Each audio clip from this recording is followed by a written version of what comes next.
हरी जय जय राम कृष्ण हरी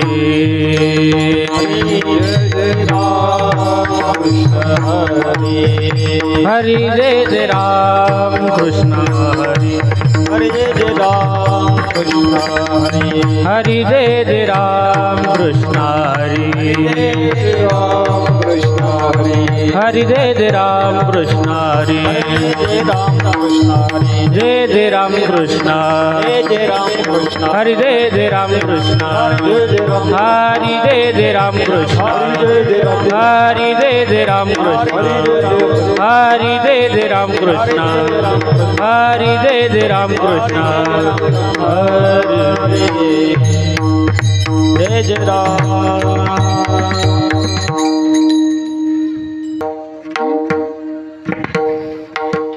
सुंदर ते ध्यान उभे विटेवारी सुंदर ते ध्यान उभे विटेवारी सुंदरत ध्यान उभे विठेवारी सुंदरत ध्यान उभे विठेवारी सुंदर ते ध्यान उभे विटेवारी सुंदर ते ध्यान उभे विटेवारी सुंदरत ध्यान उभे विठेवारी सुंदरत ध्यान उभे विठेवारी करकटावरी ठेवोनिया करकटावरी ठेवोनिया तुलसी हार गळा गांजवी तमर तुलसी हार गळा कासे पितांबर जगतावनी देवोनिया जगतावनी देवोनिया तुलसी हार गळा कासे पितांबर तुलसी हार गळा कासे पितांबर एवढे निरंतर हे चिदान एवढे निरंतर हे चिदान तुळसी हार गळा कासे पितांबर तुळसी हार गळा कासे पितांबर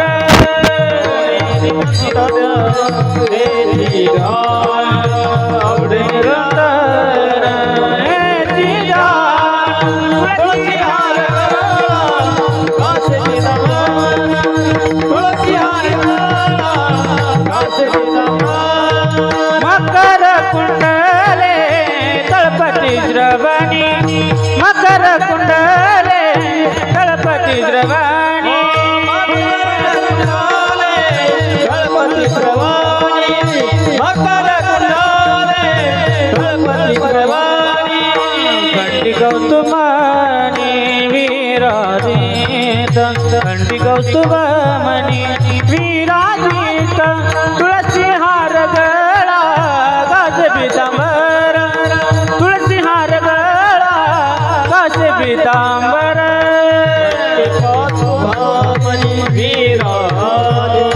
खंडी गौतमानी विराजित तुळसी हार गळा तुलसी हार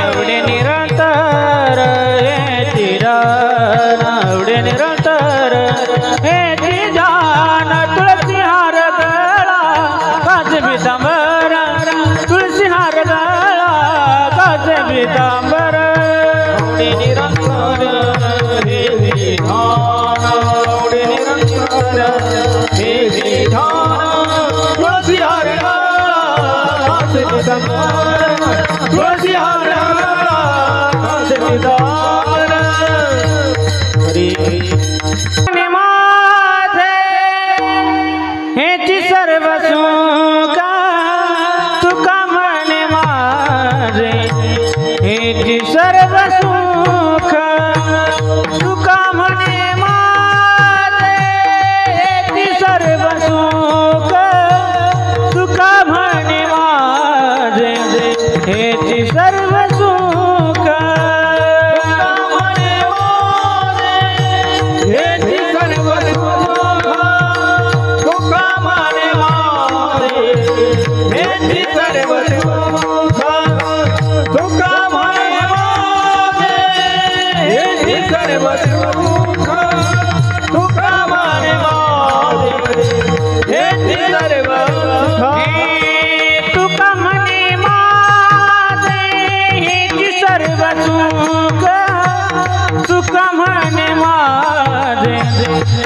हेची सर्व सुख तुका म्हणे माझे हेची सर्व सुख तुका म्हणे माझे हेची सर्व सुख तुका म्हणे माझे हेची सर्व सुख तुका म्हणे माझे हेची सर्व सुख तुका म्हणे माझे हेची सर्व सुख तुका म्हणे माझे हेची सर्व सुख पाहिन श्रीमुख आवडीने पाहिन श्रीमुख आवडीने पाहिन श्रीमुख आवडीने पाहिन श्रीमुख आवडीने पाहिन श्रीमुख आवडीने पाहिन श्रीमुख आवडीने तुळसी हार गळा कासे पितांबर तुळसी हार गळा कासे पितांबर तुळसी हार गळा कासे पितांबर तुळसी हार गळा कासे पितांबर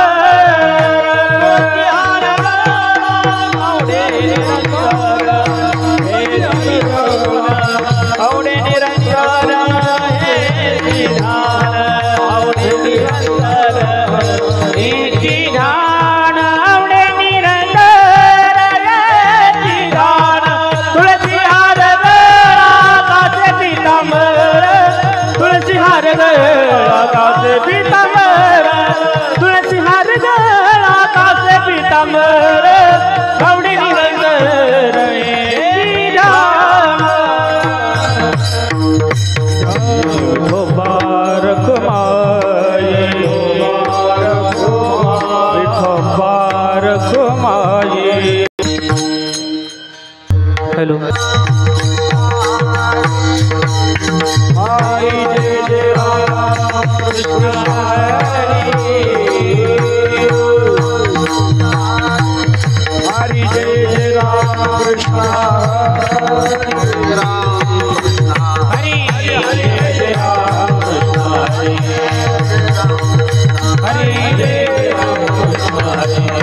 जय राम कृष्ण हरि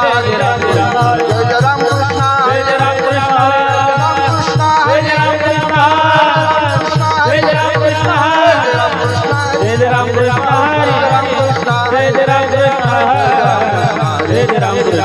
राम कृष्ण हरि जय राम कृष्ण आलोचनी सुख झाले हो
जय राम कृष्ण हरे जय राम कृष्ण हरे जय राम कृष्ण हरे जय राम कृष्ण हरे जय राम कृष्ण हरे जय राम कृष्ण हरे जय राम कृष्ण हरे जय राम कृष्ण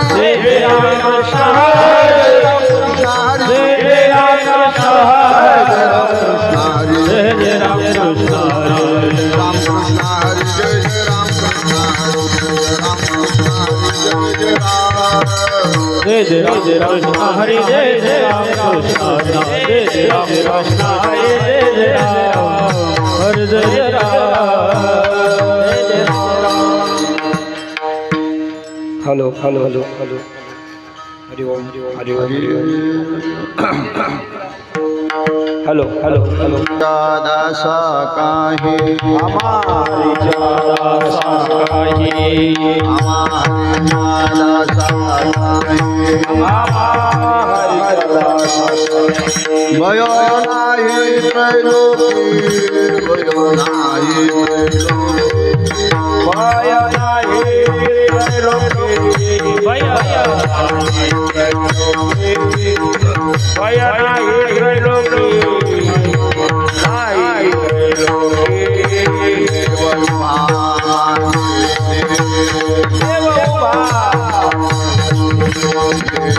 मागे पुढे देव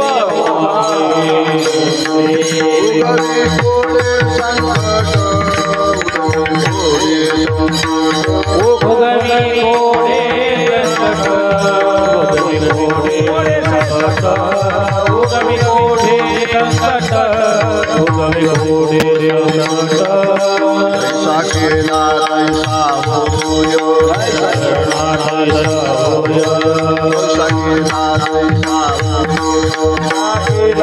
ऐसा होयो आवे सोय धरोनी धावे सोय धावे सोय धरोनी धावे सोय धरोनी धावे सोय धरोनी धावे सोय धरोनी मागे पुढे देव मागे पुढे मागे पुढे देव मागे पुढे कोडे संकट उगवी कोडे संकट उगवी कोडे संकट उगवी कोडे संकट उगवी कोडे संकट आशो सोहे कामने असो सोहे आशो सोहे तुका ने असो सोहे गामुखी विठोबा गामुखी विठोबा गामुखे विठोबा गामुखे विठोबा गामुखे विठोबा देव मागे पुढे देव मागे पुढे उगवी कोडे संकट उगवी कोडे संकट उगवी कोडे संकट उगवी कोडे संकट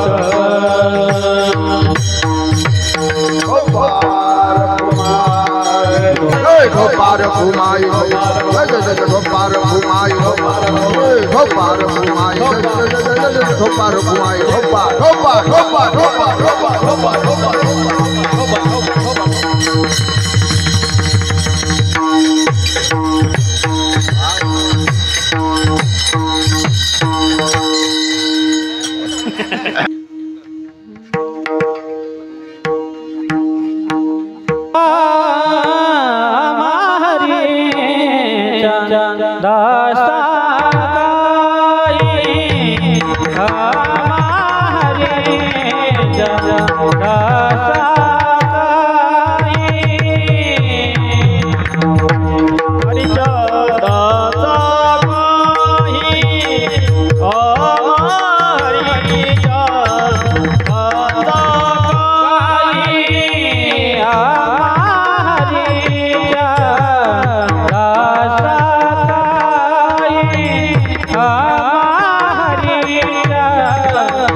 लोके भय नाही त्रैलोके देवा उभा मागे पुढे देवा देवा उभा मागे पुढे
तिकडे सरका आला विठ्ठल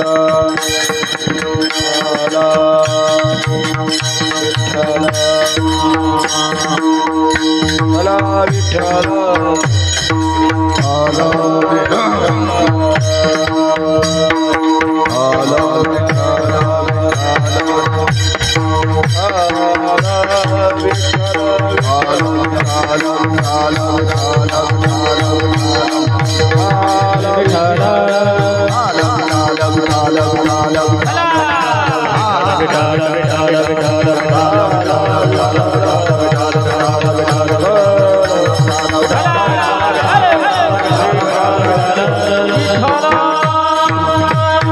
पुढे उगवी कोडे संकट तुका म्हणे असो सुखे तुका म्हणे असो सुखे गाऊ मुखे विठोबा देव उभा मागे पुढे उगवी कोडे संकट विठाल विठाल विठाल विठ्ठल विठ्ठल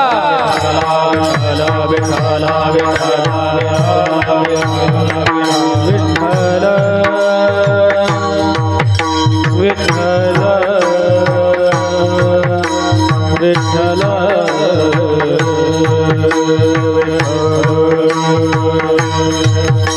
विठ्ठल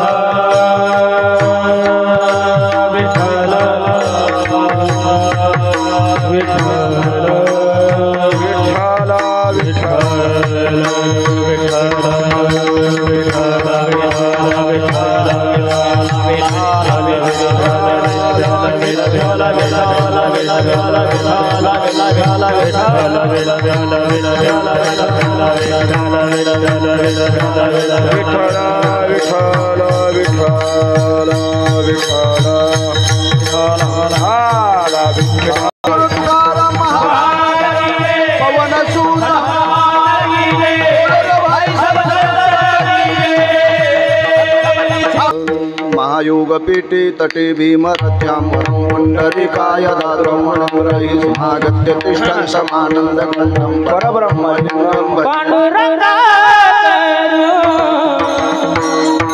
प्रथम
चरण चरण हनुमंता चरण चरण हनुमंता तुम्हारे रामदूता तुम्हारे रामदूता गाय भक्तीच्या त्या वाटा गाय भक्तीच्या त्या वाटा तुम्हारे रामदूता तुम्हारे रामदूता गाय भक्तीच्या त्या वाटा गाय भक्तीच्या त्या वाटा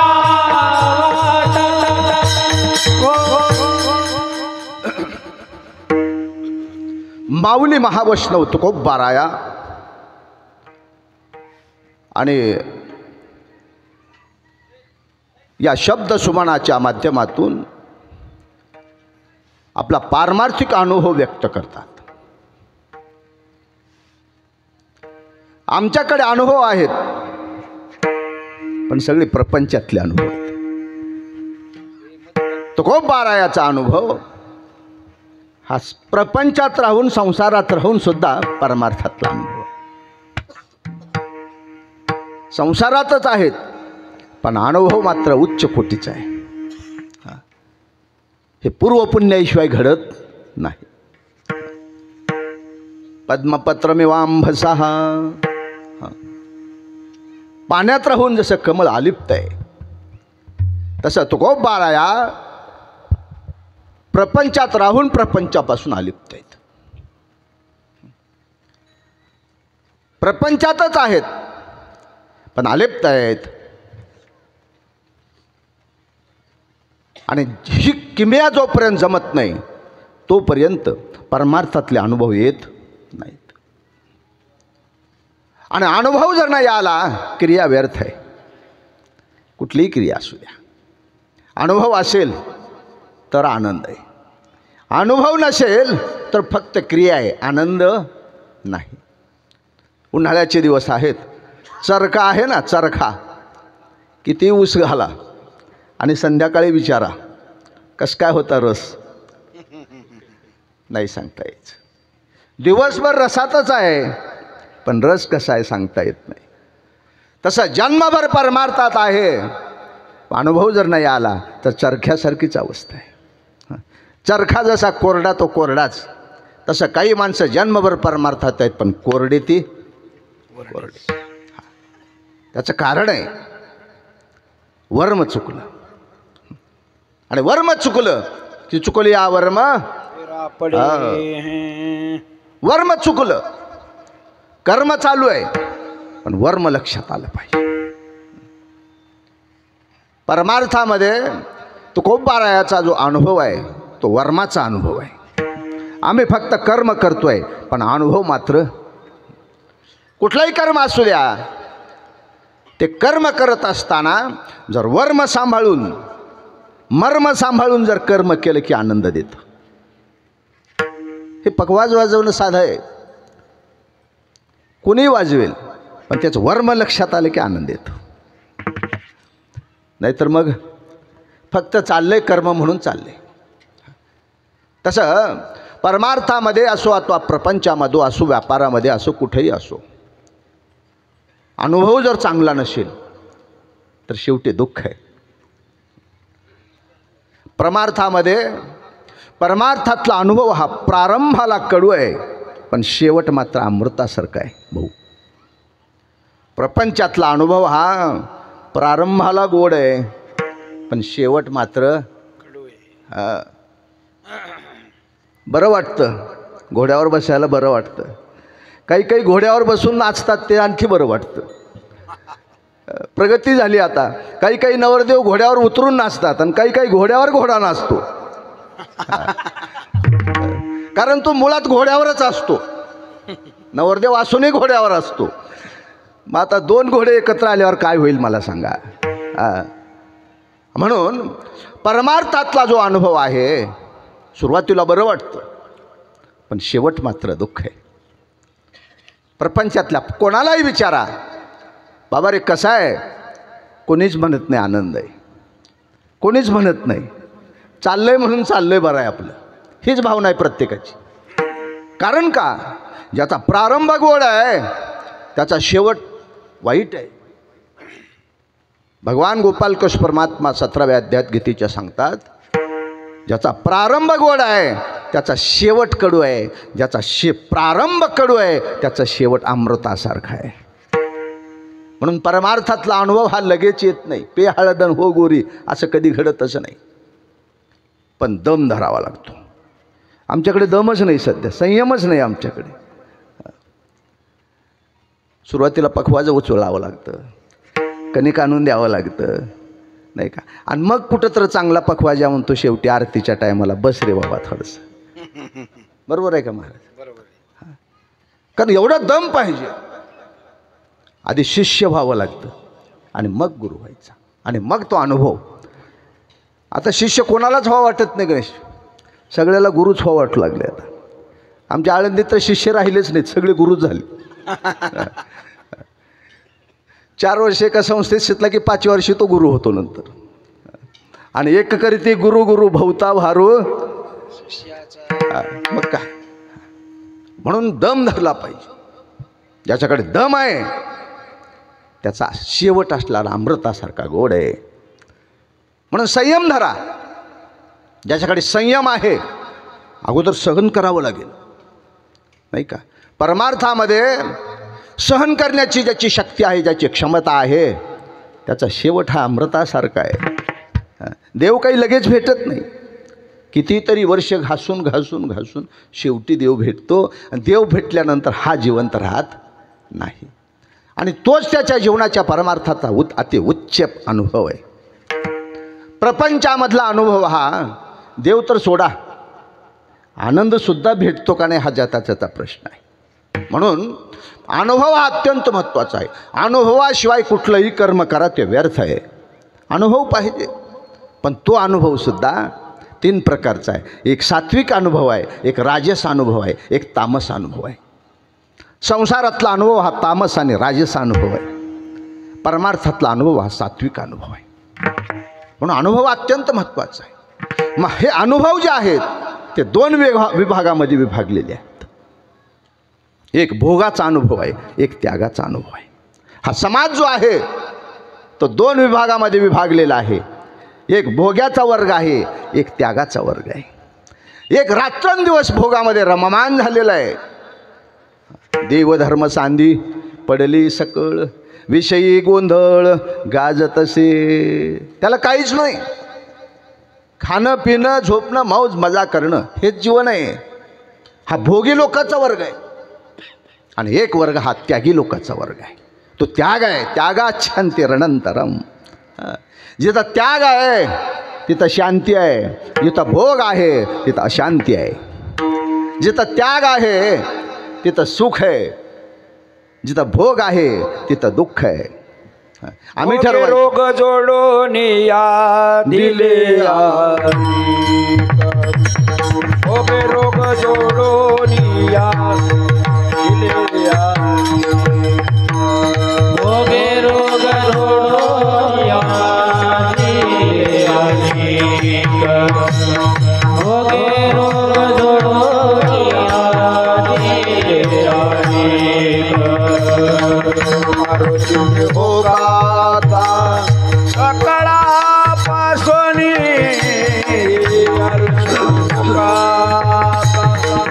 सकळापासून भोगे रोग जोडून या भोगे रोग जोडून या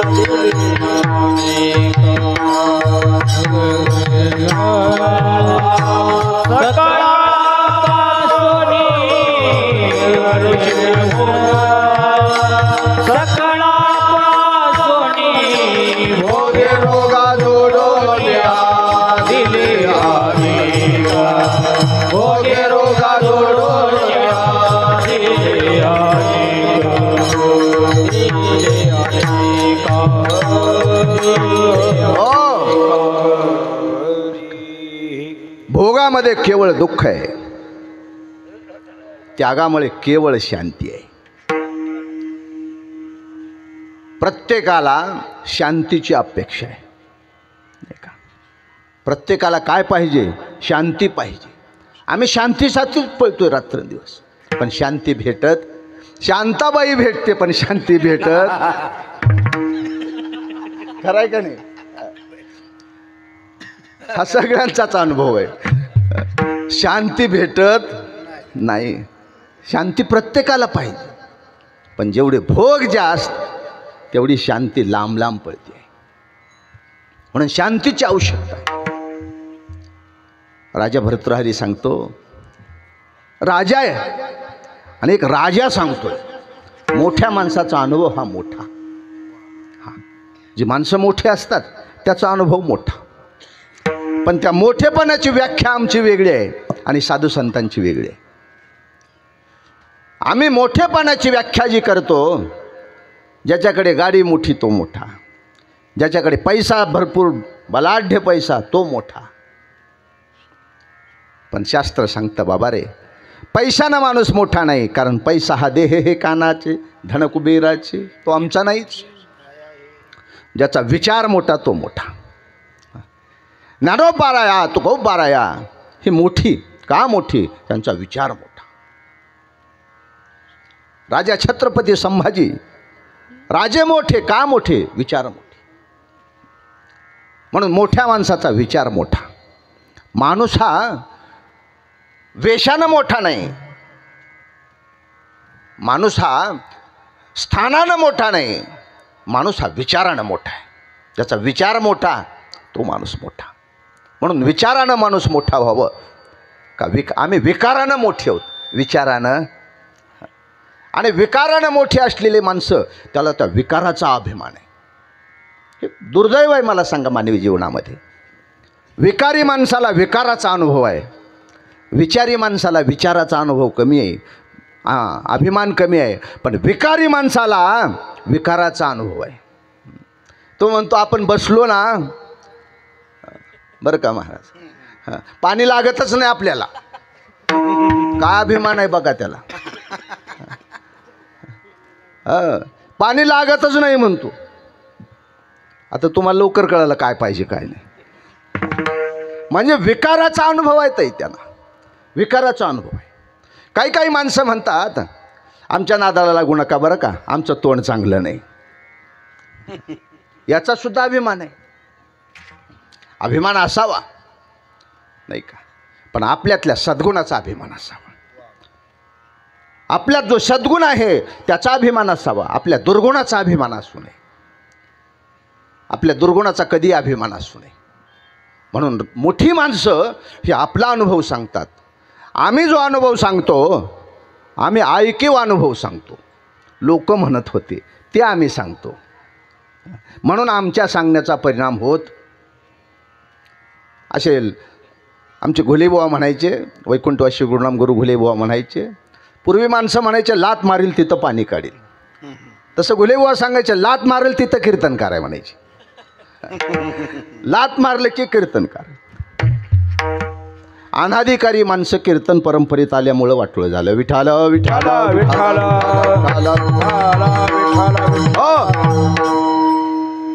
आपण जे कर्म करतोय त्यात शांती का मिळत नाही, सुख का मिळत नाही? आपण जे स्वीकारलेलं आहे त्याच्यात आपली प्रगती व्हावी. एखादा सुंदर आमच्या गणेश महाराजासारखा मृदंग वाजवणारा असेल, इंद्रासारखं वादन, त्याने मृदंगाच्या कलेमध्ये उत्तरोत्तर प्रगती करावी. बरोबर आहे का नाही? एखादे सुंदर गायक असतील महाराज मंडळीसारखे, त्याने गायनामध्ये प्रगती करावी. हा त्या गायनाशी असलेला आपला प्रामाणिकपणा जोपर्यंत सिद्ध होत नाही तोपर्यंत ते गायन आपल्यावर कृपा करत. हे मृदंगाची कृपा त्याच वेळेस होते ज्यावेळेस आपण अंतकरणानं त्याच्याशी समरस होऊ, त्याच्याशी प्रामाणिक राहू. कोणाशीही प्रामाणिक राहा, फळ चांगलं आहे. बेईमानी केलात नरकात गेले समजा. कीर्तनकारांनी सुद्धा कीर्तनच करावं, बाकीच्या उचापत्या करू.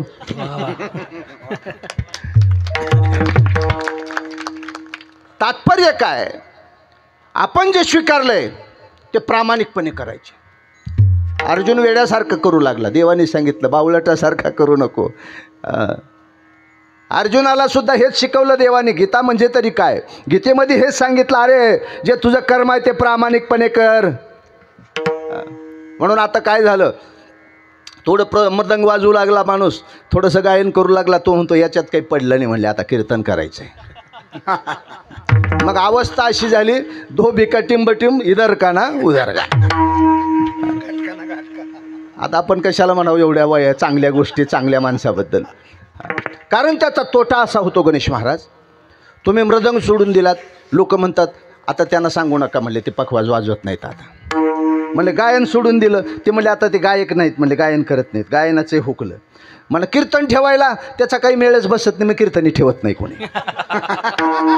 आता जा ज्ञानोबा तुकाराम पंढरीची वारी, फुकटच्या दिंड्या जोडायच्या, बाकी काय मग आता. म्हणून जे करायचं आहे प्रामाणिकपणे करा. कीर्तनकारांनी कीर्तन प्रामाणिकपणे करावं, मृदंग वाजवणाऱ्यांनी मृदंग प्रामाणिकपणे वाजवावं, नाही का. 4 दिवस वाळूची टोपली उचलला की झाला मिस्त्री, बरोबर आहे का. आणि मग आपण त्याला द्यायचं काम एखाद्याला, त्याने पार वाटोळच करायचं त्याचं. जे करायचं आहे ते प्रामाणिक, तो माझा स्वधर्म आहे म्हणून स्वीकारा आणि मग करा तुम्ही, मग त्याचा आनंद बघा. राजा भर्तृहरी सांगतो, आपला स्वतःचा अनुभव सांगतो. जगद्गुरू तुकोबा आपला स्वतःचा अनुभव सांगतात. राजा भर्तृहरी म्हणतात की बाबा रे, भोगे रोग भयम कुले च्युत भयम वित्तेन पालाद भयम माने दैन्य भयम बले रूपु भयम काये कृतांतात भयम, नाही का. शास्त्री वाद भयम तपेंद्रिय भयम रूपे जरात भयम सर्व वस्तू भयान्वितम भवितृणाम विष्णु पदम निर्भयम. प्रत्येक माणूस हा आज भयानग्रस्त आहे. प्रत्येक माणूस हा भयानग्रस्त आहे. कोणाला कशाचं भय आहे, कोणाला कशाचं भय आहे. राजा भरतृहरी सांगतो की बाबा रे, जगातला प्रत्येक जीव हा कशानं ग्रस्त आहे, रोगानं ग्रस्त आहे. भोगे रोग भयम, प्रत्येकाला रोग आहे, नाही का. इथं बसलेल्या कोणालाही विचारा काय झालं, गुडघ्यावर हात ठेवतो म्हणजे गुडघे दुखतात, बसता येत नाही. भोग अवास्तव झाले म्हणून रोग अवास्तव झाले. भोग कमी घ्या, रोग कमी होतील. आम्हाला दिवसभर प्रवास केलं तर काहीच लागत नाही, ठणठणीत आम्ही संध्याकाळी येऊन अजून 2 तास बोलतो. काहीच लागत नाही भाऊ, काय लागतं मला सांगा. आम्ही आळंदीतून पाणी पिऊन निघाले की जिथं कीर्तन आहे तिथंच पाणी प्यायचं, बाकी काय लागतं मला सांगा. म्हणून माणसं रोगी का झाली, भोग जास्त वाढले म्हणून रोगी झाले. भोगे रोग भयम. तुम्हाला निरोगी व्हावं असं वाटत असेल तर भोग कमी करा. जे भोगाची साधनं आहेत ते कुठलंही साधन असो, साधं मोबाईल घ्या, मोबाईल हे सुद्धा साधन घातक आहे. जेवढं तुम्ही मोबाईलशी कनेक्ट राहाल तेवढं तुमचं आयुष्य कमी आहे. मोबाईलचा आनंद जास्त आहे पण आयुष्य कमी होत चाललेलं आहे. त्या मोबाईलपासून जे काही क्रिया प्रतिक्रिया ज्या निर्माण होतात त्या मानवी जीवनावर त्याचा परिणाम होत असतो. वस्तू वाईट नाही, भोगासाठी निर्माण झालेली वस्तू वाईट नाही. भोगता जो आहे तो भोगता अतिभोगता झाला, अतिसेवन करू लागला म्हणून ती गोष्ट वाईट आहे.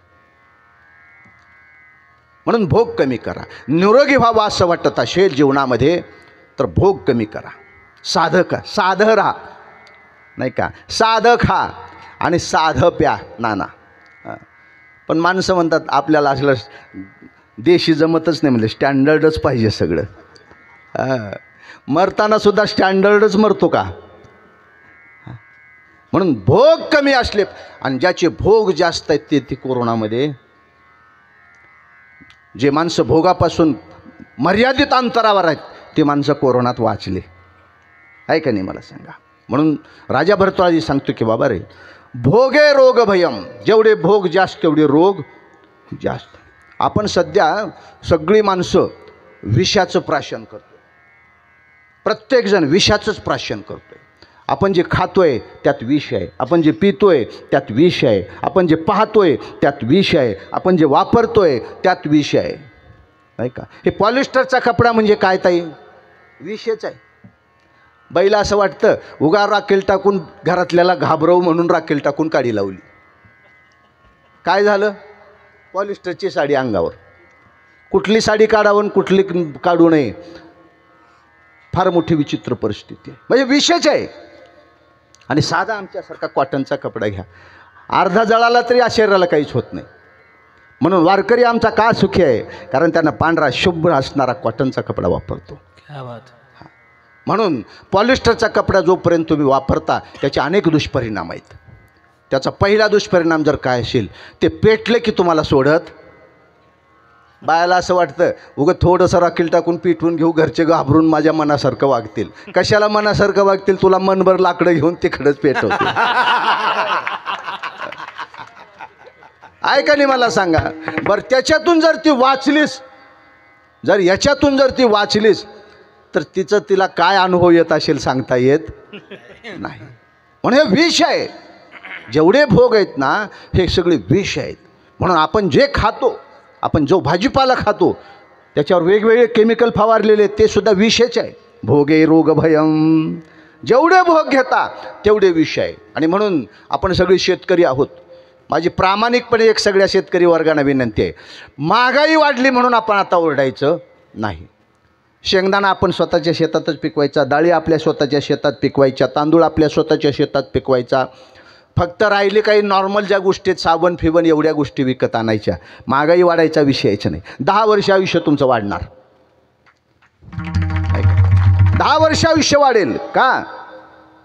केमिकल वापरायचंच नाही.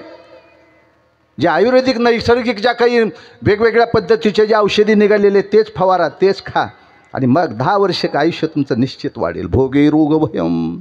म्हणून भोग कमी करा, रोग कमी होतील. आज प्रत्येक माणूस रोगानं ग्रस्त आहे. प्रत्येकाला कुठला ना कुठला तर रोग आहे. भवरोग तर सोडा, तो फार लांबचा आहे नाही का. प्रत्येक जीव हा रोगानं ग्रस्त आहे. म्हणून निरोगी व्हायचा असेल तर भोग कमी करा. राजा भर्तृहरी सांगतो, भोगे रोग भयम कुले च्युत भयम. कुलवान जो माणूस आहे, कुलवान माणसाला कुलच्युत होण्याची भीती वाटते. अर्जुनाला तीच भीती वाटायची. अर्जुन म्हणला, देवा अरे हे सगळे माझेच आहेत, यांना मी आता कसा मारू?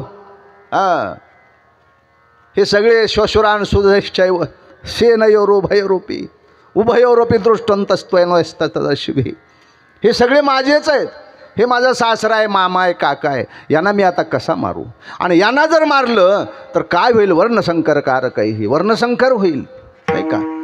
माझ्या कुल असणारं भ्रष्ट होईल.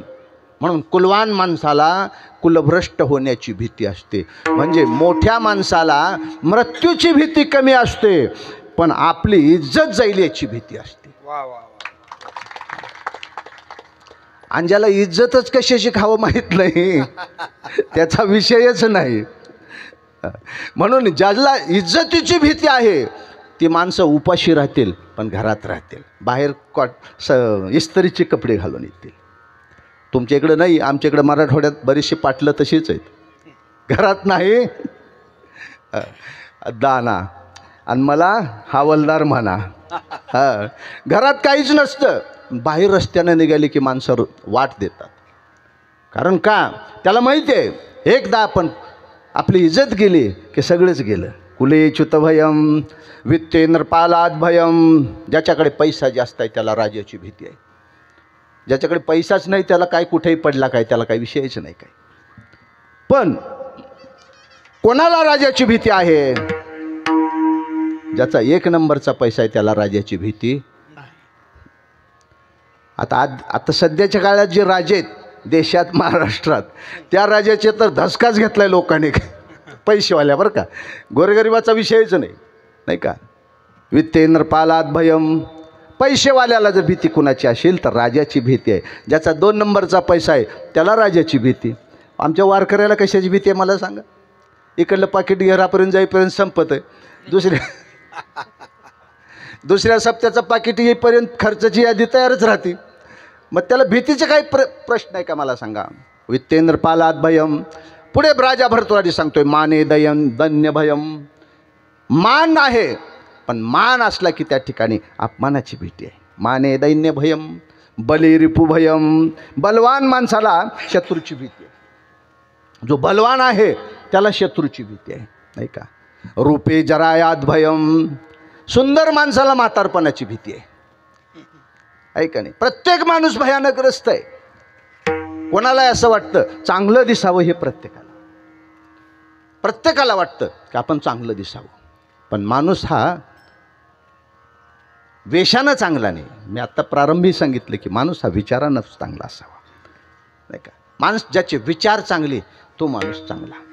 आणि भलेही दिसायला मदनाचा पुतळा, नाही का? दिसायला मदनाचा पुतळा, 8-8 दिवस आंघोळीचा तपासच नाही, काय उपयोग आहे मला सांगा? काही माणसं एवढी घाण आहेत, आंघोळ नाही, आंघोळ केली तर दात घासत नाहीत, दात घासले तर आंघोळ करत नाहीत.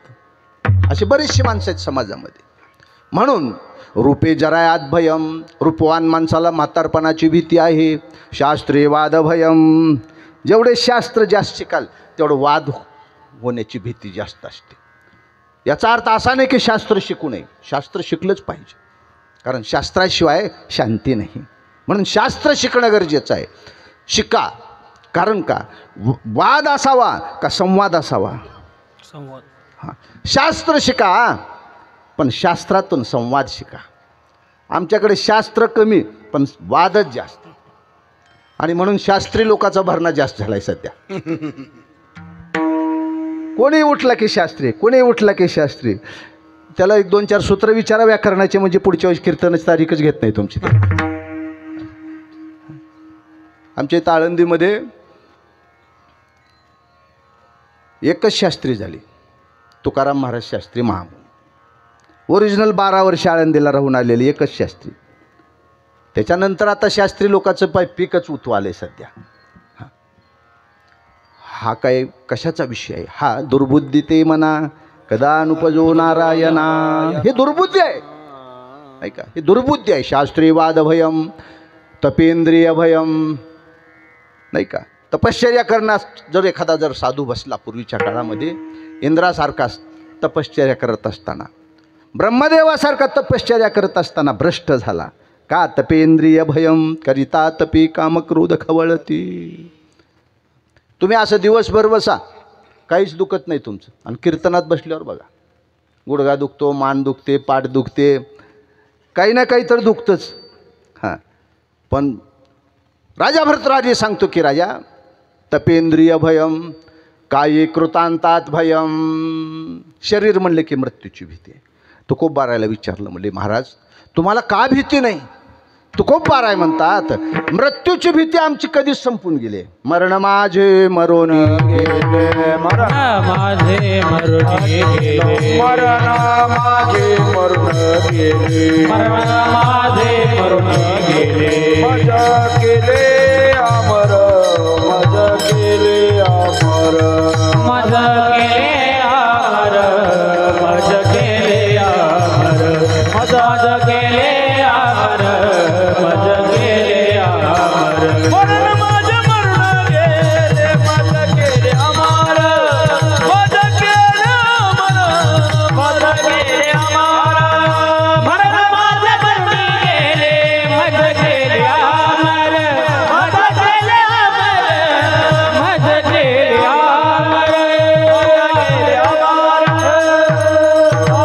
आमर.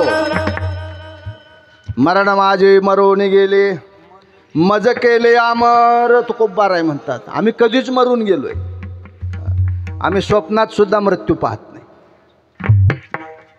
आगा मर हा बोल न साहते, माऊली म्हणतात. जा तिकडं मर म्हटलं तर लहान मुलाला राग येतो. आई जर म्हटली जा मर तिकडं सावलीत, तरी त्याला राग येतो. म्हणून मृत्यूची भीती प्रत्येकाला आहे.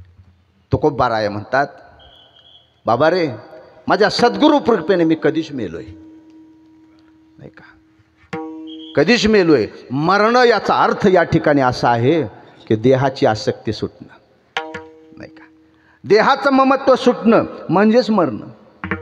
म्हणून तुकोबाराय म्हणतात, काय खातो आम्ही कासया संगाती, स्मरण तो त्याचे त्याशी नाही. हेच मृत्यू आहे, नाही का.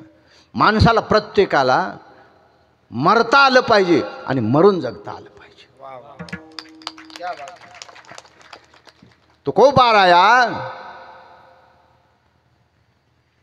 आपला अनुभव सांगतात, आम्ही कधीच मेलोय पण मरून सुद्धा भजन करतोय. आम्ही मेलो सरी सुद्धा जगण्याचा प्रयत्न करतोय. 10 लाखाचे आणि 20 लाखाचे जे हॉस्पिटल आहेत सध्या, कशासाठी? जगण्यासाठी. तुकोबा राय म्हणतात आम्ही कधीच मेलोय पण भजन करतोय. का करतोय? मरण याचा अर्थ आहे देहाची आसक्ती संपली, नाही का? आम्ही काय करतोय, काय खातोय, कुठं बसतोय, काय भजन करतोय, आता आमचं भानच राहिलं नाही. माझी मज झाली अनावर वाची, छंद या नामाचा घेतला शे, सततम कीर्तयंतो माम यतंतश्च दृढव्रतः नमस्यन्तश्च माम भक्त्या नित्ययुक्ता उपासते. ही अवस्था प्राप्त झाली पाहिजे, नाही का? ही अवस्था प्राप्त झाली पाहिजे. ही अवस्था ज्या दिवशी प्राप्त होईल त्या दिवशी त्याच्या जीवनात चारही मुक्ती प्राप्त होतील. विठाला विठाला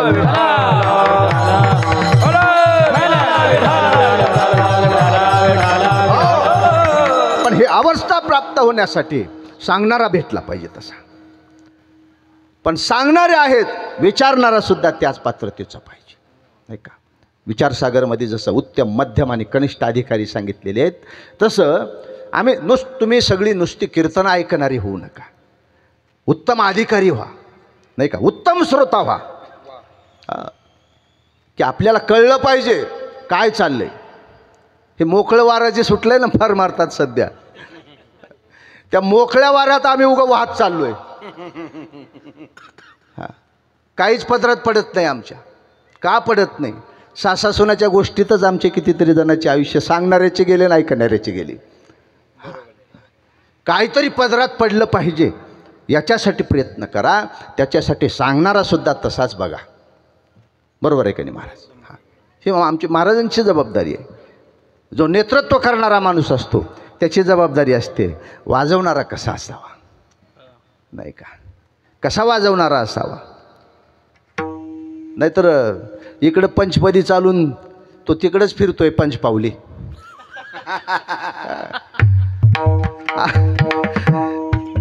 असा वाजवणारा नको. गाणारा सुद्धा त्याचे स्वर दुसरीकडेच लागलेले तर हा इथं वारकरी बाकीचे बनतात भजन. म्हणून निवड करत असताना सुद्धा योग्य असावा, गायक योग्य असावा, वादक योग्य असावा, कीर्तनकार सुद्धा योग्य असावा. आणि मग जर इकडे योग्य असेल तर तिकडे योग्य जाईल आणि तुम्ही सुद्धा योग्यतेला प्राप्त व्हाल. म्हणून आपण उत्तम वक्ता जसा पाहिजे तसं आपण उत्तम श्रोता झालं पाहिजे, उत्तम ऐकणारा झालं पाहिजे. नाहीतर काही म्हणलं की मान हलवायची, काही म्हणलं की मान हलवायची, ही सोडून द्या आता, नाही का? आता बाबा लोक सांगतील तेच खरं, हा काळ सोडून द्या आता. बाबा लोक सांगतील ते खरं आहे पण हे पण काही खरं नाही. आहे काय नाही? हे सुद्धा काही खरं नाही. म्हणून तुम्ही सुद्धा उत्तम श्रोता व्हा आणि आम्हाला विचारा, नाही का? बाबा लोकांना विचारा तुम्ही जे सांगितलं त्यात तुमचा काय अनुभव आहे. तुम्ही जोपर्यंत विचारणार नाही तोपर्यंत आम्ही सुद्धा तसे प्रयत्न करणार नाही. रामकृष्ण परमहंस कालीदेवीची उपासना करायची आणि आमच्यासारखे कीर्तनकार कीर्तनाला आले की त्या देवीचं वर्णन करायचे, देवीच्या अवताराचं वर्णन, देवीच्या शक्तीचं वर्णन. हे सगळं ऐकल्यानंतर शेवटी नारळ द्यायच्या टायमाला, त्याही काळात नारळ देत असतील समजू आपण, नारळ द्यायच्या टायमाला रामकृष्ण परमहंसाने विचारावं की लातूरकर महाराज तुम्ही आत्ता जे जे काही सांगितलं त्यात तुमचा काय अनुभव आहे. पुन्हा चुकून सुद्धा तो कीर्तन करते, तो पाकिट घ्यायला सुद्धा यायचा नाही, मागच्या दारानं तिकडे जायचं नाही. बरं का भाऊ, हे गरजेचं आहे. तुम्ही विचारा. तुम्ही जोपर्यंत विचारणार नाही तो, कारण का विचारण्यात अहंकार नाही, विचारण्यामध्ये नम्रता असावी आणि त्या नम्रतेमध्ये शांती असावी. म्हणून आपल्याला शांती जर पाहिजे असेल तर आपल्या अंतःकरणात निर्माण होणारा जो काही संदेह आहे तो संदेह व्यक्त करा. विचारा कीर्तनकारांना, कथाकारांना विचारा की आमच्या मनात असा संदेह आहे, काय याच्याबद्दल तुम्ही आमचं समाधान करा. आमचं असणारं त्या ठिकाणी अंतःकरणाची शांती करा, विचारा. कारण तुम्ही विचारत नाही तोपर्यंत आम्ही सांगत नाही आणि इथं आडात नसल्यामुळं पोहऱ्यात येण्याचा खरं आहे का नाही मला सांगा? प्रश्नच नाही. 50%पेक्षा जास्त कीर्तकाराला ध्रुपदच पाठ नाही काकड्याचं. खरं आहे का नाही सांगा? काकडा पाठ नाही हे चित्र आपण झाकली मुठ सव्वा लाखाचे ते सांगायचंच नाही. बरोबर आहे का गणेश महाराज? हे जास्त लांबवायचं नाही. पण ध्रुपदच पाठ नाही. हरिपाठ म्हणायला गेले तर पुढचं आठवतं पण मागचं आठवतच नाही. मागत जी म्हणायला कोणाला येतं, पण पुढे म्हणता आलं पाहिजे. सांगायचं तात्पर्य काय की आपण उत्तम श्रोता जोपर्यंत होत नाही, ऐकणारे उत्तम निर्माण व्हा. तुम्ही ऐका त्या पद्धतीनं, कारण त्याच्यामध्ये असणारं शांती आहे. विठाल विठाल आणि एकदा का तुमचा संदेह गेला की तुम्ही निर्भय झाले. मनातला संशय मिटला. संदेहाच्या सुटल्या गाठी झालो पोटी संदेह गेला. संदेह नाम संशय. संशय गेला की तो शांतीला प्राप्त होतो. आणि एकदा का शांती प्राप्त झाली, अंतकरणाची स्थिरता झाली की बसल्या ठिकाणी परमात्मा तुम्हाला दर्शन देतो. ठाईच बैसोने कराई सुखे येतो नारायण सुखे येतो नारायण सुखे येतो घरा. नारायण सुखे येतो घरा. लगती सयास जावे वनांतरा.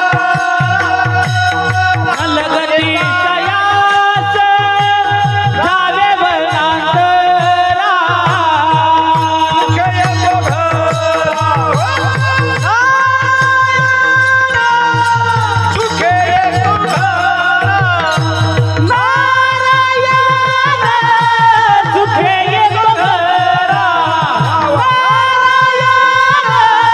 सुखे येतो घरा.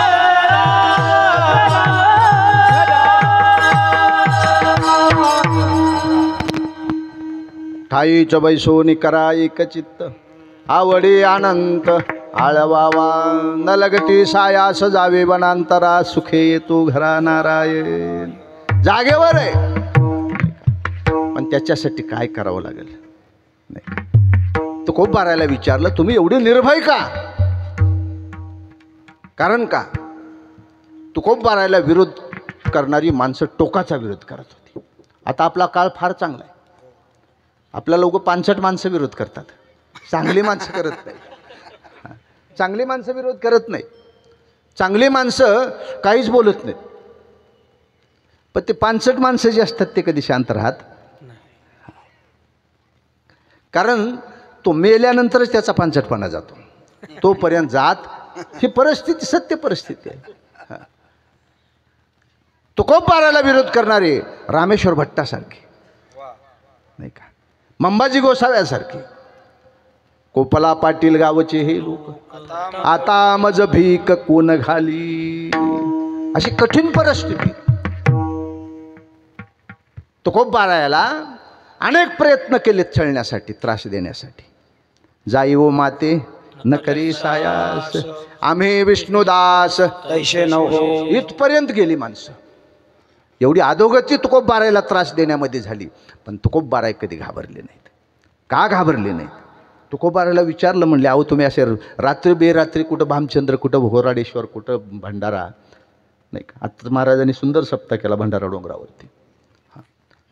या रात्रंदिवस असं फिरता तुम्ही, तुम्हाला भीती वाटत नाही का? तुकोबाराय म्हणले का भीती वाटावं नाही का. भीती का वाटावं? कारण भीती कुठपर्यंत आहे? जोपर्यंत देहाची आसक्ती आहे तोपर्यंत भीती आहे. भीती बाहेर नाही, भीती आत आहे. आतली भीती गेली की बाहेरची भीती आपोआप संपते. जोपर्यंत आपल्यात भीती आहे तोपर्यंत बाहेर भीती आहे. आपल्यामध्ये भीती का आहे? कारण आम्हाला आमची ओळख नाही म्हणून आमची भीती आहे. आम्हालाच भीती आहे. का भीती आहे? कारण आम्हाला आमचीच ओळख नाही. आम्ही कोण आहोत? आधार कार्ड खरं नाही, निराधार झाले. आधार कार्ड म्हणजे सध्या निराधार कार्ड लोकांचा आधार झाले. म्हणून आधार कार्डवरची ओळख खरी नाही. आम्हाला जोपर्यंत आमची स्वतःची ओळख होत नाही तोपर्यंत आम्ही निर्भय होत नाही नाही का. आम्हाला आमची स्वतःची ओळखच नाही आणि म्हणून आम्हाला भीती आहे. आमची आत भीती आहे. उगा कल्पना करा, भीती कुठंच नाही, आतली भीती आहे. इथून थोडंसं आपण एक गावाच्या बाजूला एखादं झाड असावं आणि पूर्वीपासून लोकांनी सांगावं की त्या झाडावर जुनी भूतं राहतात. आहे का आपल्या गावात एखादी झाड? वडाचं पिंपळाचं जुनं झाड असायचं, प्रत्येक गावानं असतं एक एक. आम्ही पैठणला दिंडी घेऊन जातो, तिथेही एक जुनं झाड आहे पिंपळाचं. लोक म्हणतात त्या वाड्यात भूतं राहतात. आणि मग असं एखादं गाव असावं, त्या गावात एखादी जुनं वडाचं पिंपळाचं झाड असावं आणि पूर्वीपासून अशी सांग असावी नाना की त्या झाडावर जुनी भूतं राहतात आणि ती फक्त आमोशेलाच पालखी घेऊन निघतात बाहेर. कोण जाईल मला सांगा तिथं? पण एक शहाणा माणूस होता, हुशार माणूस होता. त्याने सांगितलं, जो संध्याकाळी 12 वाजता त्या झाडाला जाऊन खिळा ठोकून येईल त्याला उद्या 51,000 रुपये बक्षीस. माणसं लागले ना आशेला. मग काही माणसं उसना उसान आणून म्हणले त्यात काय भ्यायचं म्हणले, तेवढे पट्ट्या जातून संध्याकाळी खिळा ठोकून येतो म्हणला 12 वाजता. रांगच, पण कोणी हिंमत करायला तयार नाही. एक जण असा गावात आडदांड होता. काही गावात आडदांड माणसं असतात, ते कोणाचंच ऐकत नसतात. त्याला तर काही कळतच नसतं, पण ते कोणाचं ऐकत पण नसतात. असे गावोगाव आडदांड माणसं असतात. भजनात सुद्धा अशी आडदांड माणसं आहेत. त्याला स्वर कळत नाही, ताळ कळत नाही, पिठी कळत नाही, पखवाज कळत नाही, ठाळ कळत नाही, पण सगळ्यात पुढे तोच असतो.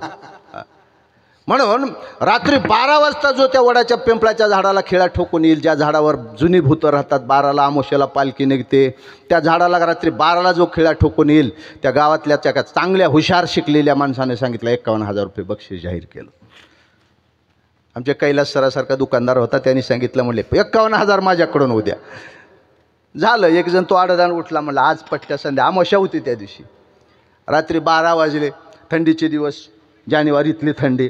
रग वगैरे पांघरली, हातात हातोडी घेतली, खिळा घेतला आणि आपला गावातून निघाला. ताड ताड ताड ताड. जसं जसं वडाचं झाड जवळ येईल तसं याचे हातपाय लट लट लट लट कापू लागले. कारण लोक सांगायचे रात्री 12ला पालखी निघते म्हणजे भूताची. इथं कोण बघितली आणि कुठं बघितली मला सांगा. पण गेला, झाडाच्या जवळ गेला. अंधार, किर पडलेला अमावस्याचा अंधार. हातामध्ये असणारं, त्या ठिकाणी अंगावर रग पांघरलेले, हातामध्ये असणारा खिळा घेतला, हातोडी घेतली आणि झटपट असणारं 2-3 हातोडी मारून खिळा ठोकला. खिळा ठोकला ना असा काही झटक्यात माघारी पळणार, तेवढ्यामध्ये तो खिळा ज्याने त्या झाडाला ठोकला होता त्याच्यात याचे रग गुंतले, त्या रगवर खिळा ठोकला. जसा माघारी फिरला 51,000साठी, माघारी फिरल्याबरोबर छातीत धस केलं की म्हणजे भूतानं पकडलं रग. उठलाच नाही, दुसऱ्या दिवशी स्मशानातच न्यावं लागलं. भूत होतं का मला सांगा? भूत नव्हतंच. आता घाईत रगवरच खिळा ठोकला आणि रग त्या खिळ्यात अडकली. याला वाटलं भूतानं रग पकडली. सांगायचं तात्पर्य काय? भीती बाहेर नाही, भीती आत आहे. आतली भीती जाण्यासाठी सद्गुरू कृपा लागते, नाही का? ईश कृपा लागते, शास्त्र कृपा लागते. आणि एकदा का ही कृपा झाली की अंतकरणातली भीती संपली. आणि अंतकरणातली भीती संपण्यासाठी परमेश्वराची कृपा व्हावी लागते. आणि परमेश्वराची कृपा होण्यासाठी परमेश्वराचं दास व्हावं, अभंगाचं पहिलं चरण.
सुंदर.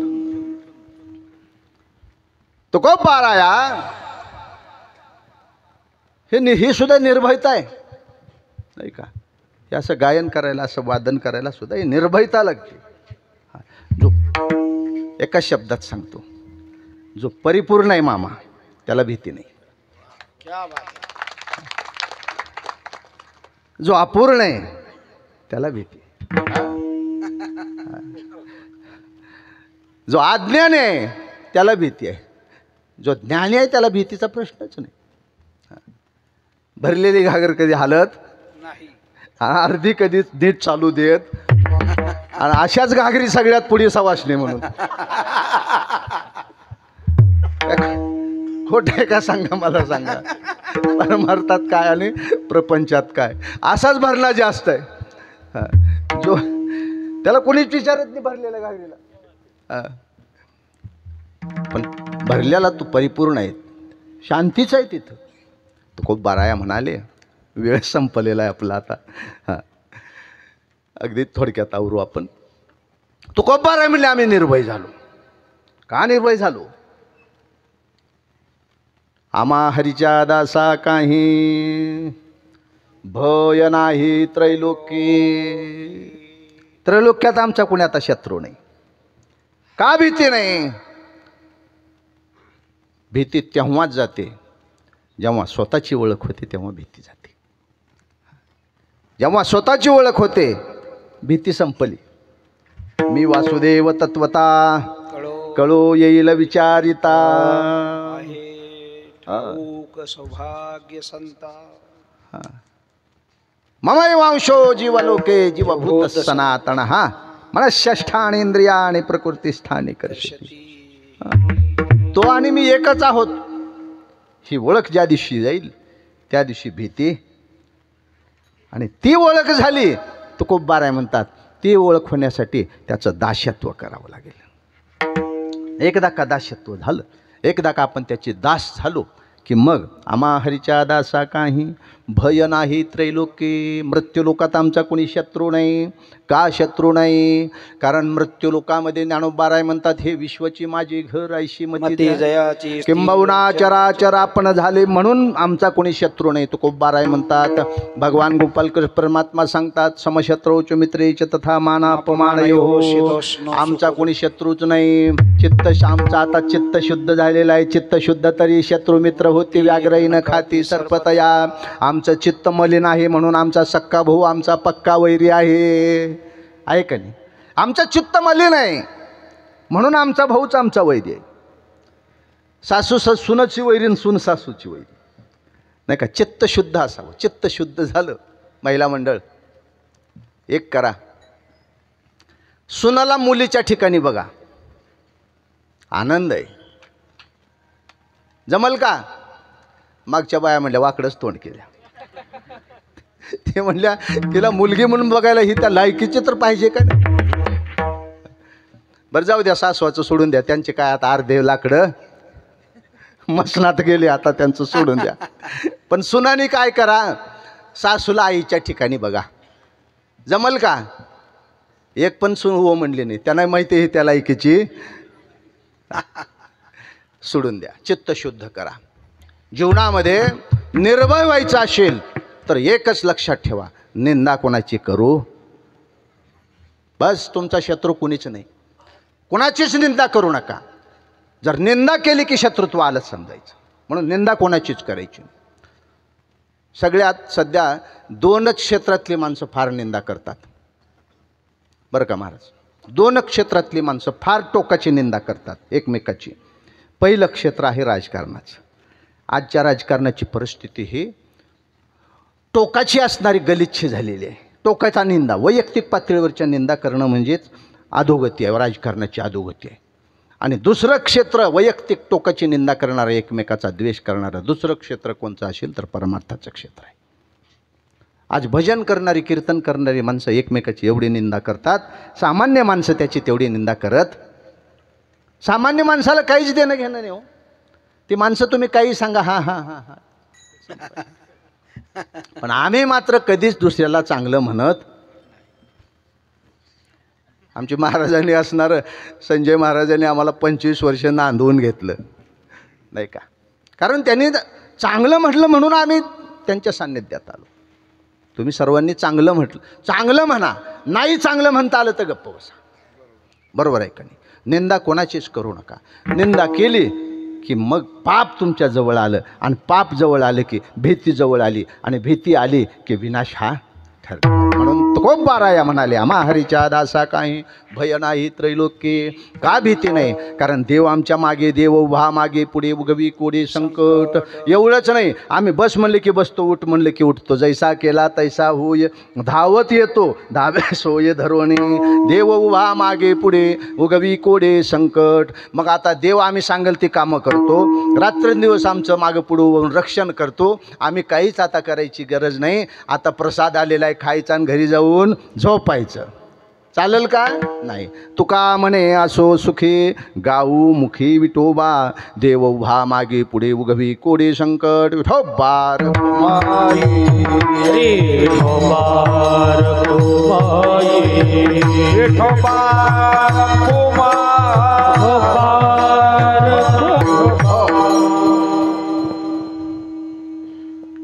गुरुनाम गुरु सद्गुरू जोग महाराजांनी एक चांगली परंपरा घालून ठेवली गणेश महाराज. कारण हे सगळ्यात शेवटी ठेवलं. हे जे आहे ना आमचे जोग महाराजांची कृपा आहे, हे सगळ्यात शेवटी. कारण काय होतं कधी कधी ते कीर्तन राहतं बाजूला, आणि ते हार तुरे आणि त्या कार्यकर्त्याचं वर्णन करण्यातच निम्म वेळ निघून जातो. कारण लोकांना कीर्तन करायला माहिती आहे पाकिट त्याच्यावरच अवलंबून आहे.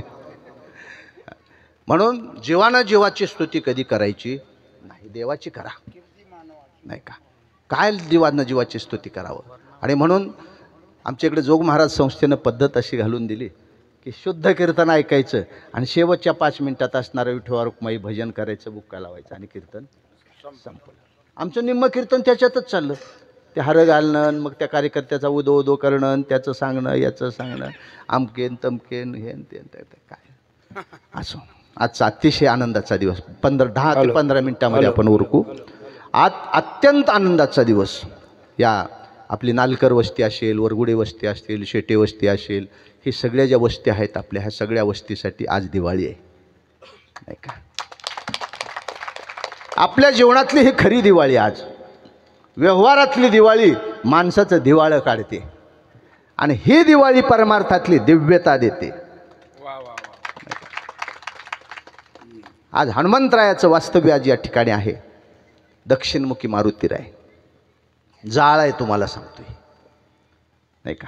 दक्षिणमुखी मारुती म्हणजे जाळ आहे, आणि जाळाच्या जवळ जायचं झालं तर शुद्ध होऊनच जावं लागेल.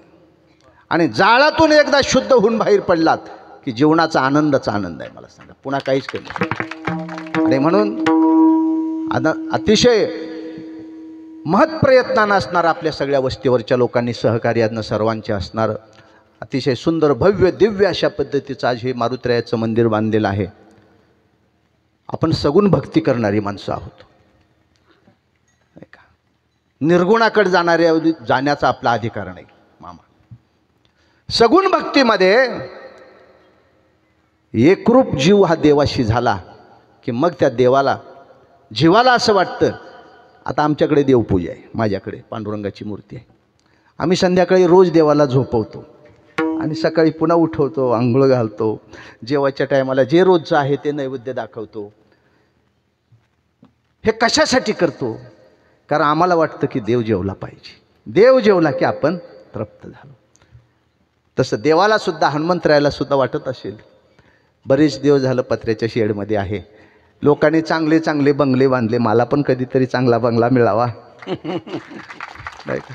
वाटत असेल का नाही मला सांगा. हनुमंतरायाला वाटत असेल का नाही? तुमच्या इथं सुद्धा फार सुंदर अमोल शेठनं काम केलं. तुमचा जसा बंगला सुंदर झाला तसं देवाला सुद्धा तुम्ही सुंदर असणारं घर करून दिलं. तसं हनुमंतरायाला सुद्धा वाटत असलं पाहिजे की अरे बाबा, कितीतरी वर्ष झालं या आडवाटेवर मी असाच आडवा आहे बसलेला, पत्र्याच्या उन्हामध्ये असणारा मलाही त्रास होतो आहे. आणि ज्यांच्या माध्यमातून, ज्यांच्या सहकार्यानं हा कार्यक्रम पवित्र सुंदर अशा पद्धतीचे मारुतीरायाचं मंदिर उभं राहिलं, हे तुमचंसुद्धा काहीतरी पूर्वपुण्य आहे. हे तुमच्या काळात तुमच्या हस्ते आज हनुमंतरायाचं एवढं भव्य दिव्य मंदिर उभं राहिलं. ते कोणाच्याही हस्त होत नाही. तुम्हाला सांगतो, कितीतरी पिढ्या जन्मल्या आणि मेल्या, त्याच्या हातून काही घडलं? पैशाला कमी नाही, पण त्याच्या हातून घडत नाही. का घडत नाही? हातावरल्या रेषा उलट्या आहेत. ज्याच्या हातावरच्या रेषा सुलट आहेत त्याच्या हातून धर्म घडतो. धर्म कोणाच्याही हातून घडत नसतो. धर्म घडण्यासाठी भविष्य पाहायची गरजच नाही. कर्म चांगलं असलं की धर्म चांगला होतो. म्हणून तुमचं कर्म चांगलं आहे आणि म्हणून सुंदर अशा पद्धतीचं आज हे दक्षिणमुखी मारुतरायाचं भव्य दिव्य या परिसराची शोभा वाढवणारं हे मंदिर उभं राहिलं. देव घरा आला भक्ती सन्माने. हां, देव घरा आले. आज हनुमंतराय या ठिकाणी विराजमान आहेत, आदिवासामध्ये आहेत. पण देव येणं वेगळं आणि देव सांभाळणं वेगळं, नाही का? वस्तू मिळणं वेगळं आणि वस्तू सांभाळणं. पावित्र्य जर नाही सांभाळलं, नाही का, पावित्र्य जर नाही सांभाळलं तर करिता काय म्हणतात ते, पुण्य करिता पाप जोडे. हां, होय पाप. मग असं होईल. एवढं सुंदर मारुतरायाचं मंदिर बांधलं आहे आपण. इथलं सगळं पावित्र्य सांभाळायचं. कोणीही असणारं मंदिरात एंट्री करत असताना, मंदिरात प्रवेश करत असताना तोंडात सुपारी असो. हां, वेशनी माणसाने मंदिराची पायरी चढायची नाही, नाहीतर प्रपंचाचं वाटोळं झाल्याशिवाय राहणार. सर्वांना विनंती, कोणीही वेशनी माणसाने असणारं, लई अंतःकरणामध्ये भाव निर्माण होत असला तर लांबून दर्शन घ्या, पण मंदिरात प्रवेश कोणी करायचा नाही. महिला मंडळांनी सुद्धा आपापल्या पावित्र्यानं आपण असणारं हनुमंतरायाचं दर्शन घ्यायचं. महिला मंडळांना सुद्धा आपण, कारण का आपला भाव सहज आहे, नाही का, भाव आपला सहज आहे, पण कर्म जर उलट घडत असेल तर. म्हणून महिला मंडळाने सुद्धा आपलं पावित्र्य सांभाळा हनुमंतरायाच्या बाबतीमध्ये. म्हणून मी सुरुवातीला सांगितलं की हे दक्षिणमुखी मारुती म्हणजे जाळ आहे आणि हा जाळ सांभाळायला सुद्धा तेवढं धडधडीत वैराग्य लागतं, तुम्हाला सांगतो. आणि म्हणून तरुण मंडळाने सुद्धा मंदिरात प्रवेश करत असताना त्यातलं पावित्र्य सांभाळा. कोणी पुड्या वगैरे खाऊन मंदिरात प्रवेश करायचा नाही. आंघोळ न करता कोणीही मारुतरायाच्या मंदिरात जायचं नाही, कोणीच जायचं नाही. आणि जो जो जाता जाता दर्शन घेऊन जाईल त्याचं काम झाल्याशिवाय राहणार. दर्शन नियम ठेवा. पूर्वीच मारुती आहे या ठिकाणी, नाही अशातला भाग नाही, पण आजपासून ठरवा, जाता जाता कुठेही जा पण मारुतरायाचं दर्शन घेऊन जा. तुमचं 100% सक्सेस म्हणजे सक्सेसच होणार आहे.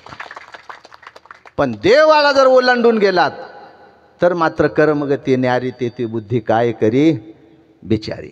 म्हणून हे सगळं पावित्र्य सांभाळा. तरुण मंडळाने असणारं इथून पुढे दर शनिवारी मारुतरायाची आरती करा, हनुमान चालीसा म्हणा. दर शनिवारचा नियम ठेवून द्या. दर शनिवारी सामूहिक आरती आणि सामूहिक हनुमान चालीसा म्हणा. प्रत्येक एका फॅमिलीला एक दिवस आरतीचा मान द्या. त्या शनिवारी त्या घरच्या मालकाने असणारं आरती, नैवेद्य, प्रसाद सगळी घेऊन या आणि संध्याकाळी निवांत एकत्र या. संध्याकाळी आज माझ्या गावामध्ये 3 वर्ष झालं चालू आहे महाराज. 50 घरं आहेत आमचे. 3 वर्ष झालं कंटिन्यूमध्ये दर शनिवारची आरती आणि हनुमान चालीसा आहे. ही लहान लहान जी लेकरं आहेत, हनुमान चालीसा वाटली असती तर प्रिंट काढून लावून द्या 2-3 हनुमान चालीसाची. बघून म्हणा. ज्याला पाठ नसेल त्याने बघून म्हणा, ज्याला पाठ असेल त्याने सहज म्हणा. भजनी मंडळ असेल तर टाळ मृदंग घेऊन म्हणा, नसलं तर सहज म्हणा, नाही का, जसं जमल तसं म्हणा. नाही तयाविन भुकेला. पण देवाला फक्त भाव पाहिजे.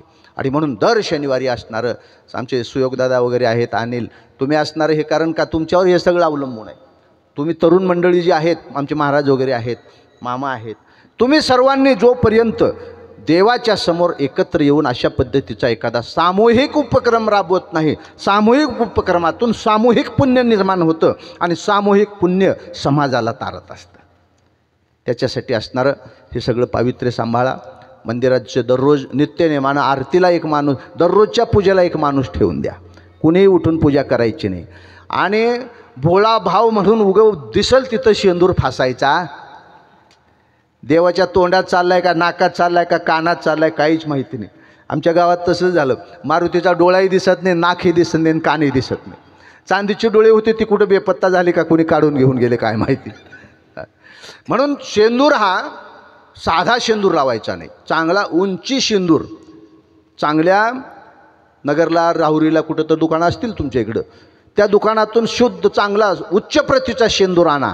हे जो व्यक्ती दररोज इथं पूजा करतोय त्या व्यक्तीकडे द्या आणि त्यांनीच असणारा अमावस्या पौर्णिमेला असणारा तो शेंदूर लावायचा. रोज शेंदूर लावायचा नाही. रोज मारुतीवरती पाणी टाकायचं नाही. रोज पाणी टाकायचं नाही. सकाळी एकदा पूजा केली की त्या पूजा करणाऱ्यानेच देवाला पाणी टाकून नैवेद्य वगैरे सगळं करायचं. बाकीच्याने बाहेर पादुका ठेवल्या जातील त्या पादुकावरती असणारं पाणी टाकायचं. आम्हाला सवय दिसते, घेतलं की लाव शेंदूर, घेतलं की लाव शेंदूर, घेतलं की लाव शेंदूर. कुठं लावावं, देव आहे का नाही तेही माहिती नाही.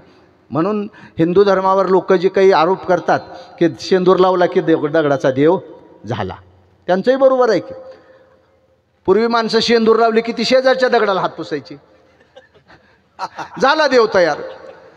पुन्हा दुसरा माणूस त्या दगडाला हात पुसला की मग हाताचं राहिलेलं तिसऱ्या दगडाला लावायचा, झाला तिसरा देव दगड. म्हणून शेंदूर लावल्यानं देव नाही. देवत्व आता जोपर्यंत आहे, दिव्यता जोपर्यंत त्याच्या ठिकाणी आहे, ते दिव्यता सांभाळण्याचं काम आमचं आहे, त्याचं पावित्र्य सांभाळायचं काम आमचं आहे. आणि म्हणून सांगेल तेवढं थोडं आहे. प्रत्येकाने ह्या सगळ्या गोष्टी, आपण महाराज आहेत आम्हाला मार्गदर्शन करण्यासाठी, सांगण्यासाठी. शुद्ध चांगला शेंदूर लावा, तोपर्यंत देवाचं दिव्यत्व टिकून राहत नाही. भोळ्या उगा आपण करायचं म्हणून करायचं नाही, चांगल्या भावनेनं करायचं. आणि माणसाला जसं चांगलं वापरावं वाटतं, बरोबर आहे का नाही? फेर अँड लवली लावावं वाटतं का नाही? कशासाठी लावावं वाटतं? कसं आहे, कुठून आले काय दे जाऊन सोडून द्या ते. पण कशासाठी लावतो? चांगलं दिसावं. तसं देवाला सुद्धा असं वाटतं, उगं कुठला तरी मिक्सिंगचा शेंदूर आणून माझ्या अंगाला ओरबडण्यापेक्षा चांगला शुद्ध उंचीत शेंदूर आणावा आणि माझ्याच अंगाला असणारा लावावं, असं हनुमंतरायाला सुद्धा वाटत असलं पाहिजे. म्हणून आपल्या हातून पुण्य घडावं असं वाटत असेल, चांगला शेंदूर, उंची शेंदूर आणा. एक माणूस नेमून द्या की तो पूजा करण्यासाठी दररोज असला पाहिजे आणि त्याच्या गळ्यात माळ असली पाहिजे, नाही का? नाही तर बऱ्याच मंदिरांना पुजारी असे त्याच्या गळ्यात माळच नाही, पॅन्ट शर्टवर येतो आणि पुन्हा पूजा करून पॅन्ट शर्टवरच निघून जातो, नाही का? पूजा करणारा एक माणूस सोहळ्यात ठेवा, एक सोहळं आणून ठेवा. त्या माणसानं सोहळं नेसायचं आणि पूजा करायची. आपली पूजा झाली, सोहळं काढून ठेवायचं, पॅन्ट शर्ट घालायचे आणि निघून जायचं. एवढं पावित्र्य सांभाळा. आज इथून येणारी जी पिढी आहे आपली, येणारा जो काही आपली मुलं बाळ आहेत, त्या सर्वांना असणारं मारुतीची कृपा आपल्यावर निश्चित राहील. सर्वांचं जीवन असणारं सुजलाम सुफलाम होईल. सर्वांवरती असणारी हनुमंतरायाची कृपा होईल. रोगराई असणारे आपल्या जीवनातले निघून जाईल. कोरोनासारख्या काळाचं जे संकट आपल्यावरती पुन्हा येणार नाही, येऊ नये, अशा पद्धतीची मारुतीरायाच्या चरणी प्रार्थना करू. आज या ठिकाणी सुंदर असा कार्यक्रम आपण साजरा केलात. सालाबादप्रमाणे आम्हालाही या ठिकाणी तुम्ही बोलवलात, आमचंही भाग्य आहे खरं तर. नाहीतर काय होतं, व सप्त्याचं 12 वर्ष असावं, सप्त्याचं 25 वर्ष असावं, कळसाचा कार्यक्रम असावा आणि सेवा करणारी माणसं त्या टायमाला नसतात. कुठलं तर वादळ येतं त्या टायमाला, आहे का नाही? आणि सगळं हात धुवून निघून जातं आणि सेवा करणारा माणूस तो तसाच राहतो. म्हणून आमचे सुयोगदादांनी मागे एक दिवस आल्यानंतर म्हटली की काही असो, यावेळी जे माणसं एवढे वर्षी सेवा केली त्यांची कीर्तनं आपण ठेवायची, ते कीर्तन आपण थांबवायचे. आणि म्हणून माझ्यासारख्या एका सामान्य माणसाला तुम्ही 25 वर्षापासून सांभाळलं, काही येत नाही आम्हाला, तुम्हाला सांग, बोलायला येतं तेवढंच बरं आहे, ते पण सद्गुरू कृपा आहे. आणि म्हणून सगळ्यात महत्त्वाचं म्हणजे आम्ही दोघं एका राशीचे असल्यामुळं लवकर 25 वर्ष जुळलं. आमचे दोघांचे कुंभरास आहे आणि तिकडं सुयोगदादाचे कुंभरास आहे, म्हणून आम्ही कुंभराशीची माणसं एकत्र आलो म्हणून आमचं जुळलं ताई. नाहीतर महाराजाचं कधी जमत नाही. 25 वर्षात किती महाराज कीर्तनकार आले आणि किती गेले याचा काही तपास नाही. पखवाजी किती आले आणि किती गेले त्याचा सुद्धा तपास नाही. आमचे गणेश महाराजासारखे सुंदर वाजवणारे आहेत. आपलंसुद्धा भाग्य आहे की असे म्हणणारे वाजवणारे माणसं आपल्याला मिळणं आणि आपण त्यांना सांभाळणं, नाही का? ही माणसं सांभाळणं आपली जबाबदारी आहे. हे कलाकार, गायक, वादक मंडळी, भजनाची माणसं सांभाळणं ही आपली मंडळी आहे. आपण त्याचे दोष पाहायचे नाही, आपण त्याचे गुण पाहायचे आणि गुणावर प्रेम करणारी वृत्ती आपल्या अंतःकरणात निर्माण करा. मारुतीरायाची कृपा आपल्यावर राहणार नाही. आणि झालेली सेवा असणारी या ठिकाणी थांबून करविली तशी केली कटकट वाकडी की नीट देव जाणे, कोणा कारणे झालीशी निर्वाण देवाची कारणे देव जाणे, तुका म्हणे मी तुया अभिमाना वेगळा घालून गोपाळा भारव आहे. झालेली सेवा हनुमंतरायाच्या चरणी गुरुनाम गुरु सद्गुरू जोग महाराज संस्थेतील माझ्या सर्व गुरुवर यांच्या चरणी, मातापित्यांच्या चरणी तुम्ही सर्व मातृपितृतुल्य हृदयानं बसलात. 10-15 मिनिट तुमचा जास्त घेतला, त्यामुळं त्याच्याबद्दल काही दिलगिरी व्यक्त करायची गरज नाही, कारण ते आपलंच काम आहे. आणि हरिभक्तीपरायण परमादरणीय संजय महाराजांच्या चरणी असणारी सेवा समर्पित करू. आमचे PT मास्तर असणारे मामा, हे सगळी सगळेच पाहिजेत बरं का, इथं सगळेच पाहिजे, कोणाला सोडू नका. इथून पुढच्या येणाऱ्या काळामध्ये कोणाला सोडायचं नाही. महाराज कसाही असला तरी सोबतच घेऊन चालायचं, तो कुठं ना कुठं तरी बरोबर बसवायचं त्याला आपण, ते काम आपलं आहे. आणि म्हणून सर्वांनी गुण्यागोविंदानं राहा, सर्वांनी गुण्यागोविंदानं असणारा मारुतरायांच्या सान्निध्यात एकत्र या, मारुतरायांची कृपा प्राप्त करून घ्या. आपला संसार अवघाचे संसार सुखाचा करीन, आनंदे भरीन ती निलोगी, अशी असणारी तुमची सर्वांची अवस्था व्हावी, अशी माऊली ज्ञानोबा तुकोबारायांच्या चरणी प्रार्थना करून सेवेला असणारं पूर्ण ज्ञानेश्वर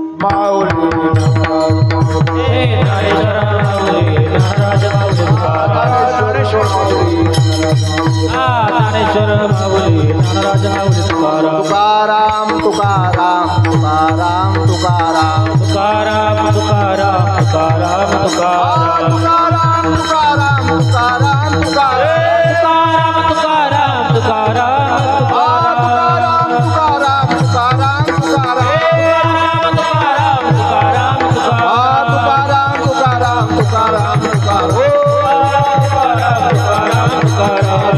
तुकाराम तुकाराम तुकाराम विठ्ठल जय जय विठ्ठल जय जय विठ्ठल बोलिले कुरे वेळे वाकोडे उत्तरे नाही उच्चारिला धर्मी आपला तुका म्हणे ज्ञानेश्वरा राजा पायापैकी करा